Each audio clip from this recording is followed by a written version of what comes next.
ఉపాధ్యాయులకు మరియు ఉపాధ్యాయులకు నా యొక్క నమస్కారాలు. నా తోటి విద్యార్థులందరికీ స్వాతంత్ర దినోత్సవ శుభాకాంక్షలు. ప్రతి సంవత్సరం ఆగస్టు 15న స్వాతంత్ర దినోత్సవం వేదికల్లో జరుపుకుంటున్నాం. బ్రిటిష్ పాలన నుండి త్యాగం ఫలితంగా అమరవీరులు భారతదేశానికి స్వాతంత్రం వచ్చింది.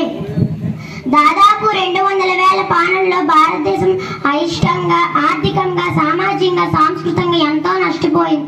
అహింసా పద్ధతిలో మహాత్మా గాంధీ నేతృత్వంలో చాలా మంది నాయకులు, ఉదాహరణకు బాల్ గంగాధర్ తిలక్, సుభాష్ చంద్రబోస్, ఝాన్సీ లక్ష్మీబాయి, సరోజినీ నాయుడు, నెహ్రూ చాలా మంది కలిసి 1947 ఆగస్టు 15న మన దేశానికి స్వాతంత్రాన్ని తెచ్చారు.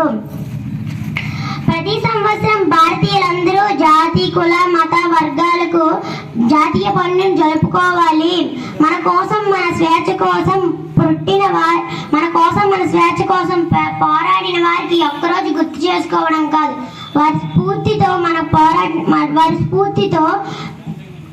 స్ఫూర్తితో మనకు చేసిన మంచులు గుర్తు చేసుకుంటూ